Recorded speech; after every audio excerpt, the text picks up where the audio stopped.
Columbia, this is Houston, reading you loud and clear, over. Yeah, reading you loud and clear. How's it going? Oh, it's beautiful, Mike, it really is. They've got the flag up now, and you can see the stars and stripes. Beautiful, just beautiful.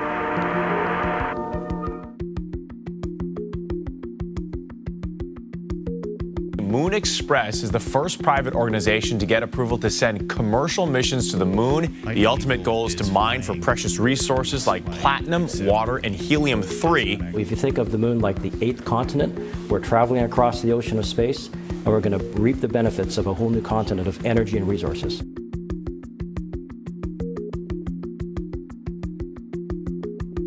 Where there are people, there are going to be disputes. And where there are disputes, thankfully, they're going to need more lawyers.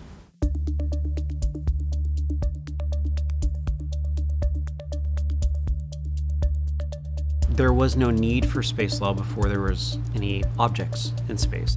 Today, a new moon is in the sky, a 23-inch metal sphere placed in orbit by a Russian rocket. It's in 1957 with the launch of Sputnik. There was a reaction around the world, a largely negative reaction based in fear, where countries did not know what that object was that was flying over their country, and they didn't know if it was going to drop bombs or listen to their conversations. And there was essentially panic across the world, certainly across the United States.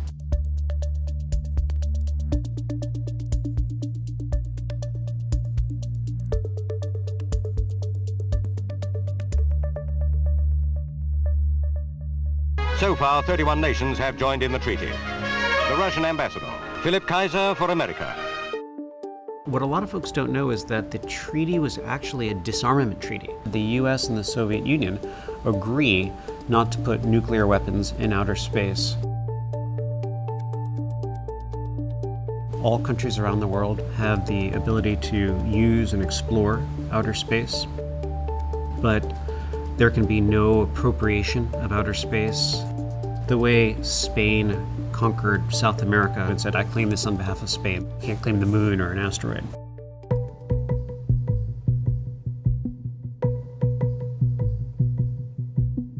There are 3 issues that are really new in outer space. One has to do with commercial actors in outer space. SpaceX's ultimate goal seems to be to get people onto Mars as soon as possible. They weren't really envisioned significantly in 1967, although they were addressed.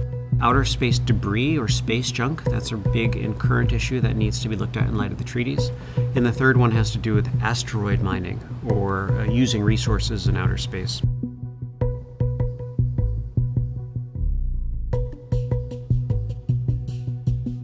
The first trillionaire in the world is going to be the person who figures out how to mine asteroids. It brings up a number of legal issues. Since national appropriation of outer space is forbidden under the treaty, but the US just authorized its citizens to be able to mine outer space and keep the resources, there are some scholars who say that the US is not complying with the treaty because if the US can't appropriate outer space, how can US citizens thereby appropriate outer space?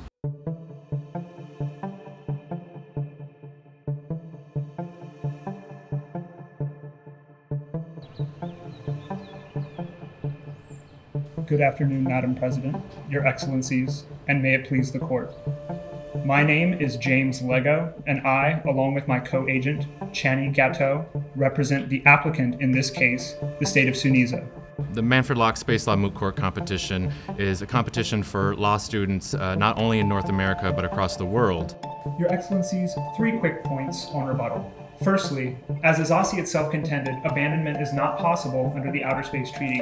They are quoting the Outer Space Treaty, but they also have to depend on the principles of international law. So without a lot of case history in outer space, they're drawing comparisons to maritime law, to Arctic exploration, things that do exist and have some shared aspects. The moot courts actually are really helpful in terms of helping even the practitioners think about problems in a new way. Space law is not US-centric. A number of other countries have a voice as well. Besides US, Russia and China have the ability to launch humans into outer space. India is not far behind. And all countries around the world get a voice.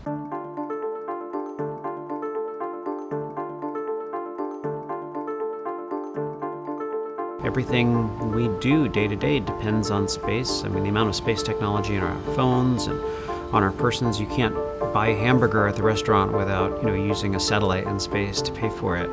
And space is only going to become increasingly important. So for new attorneys going into space law, it's the opportunity where you could actually make law.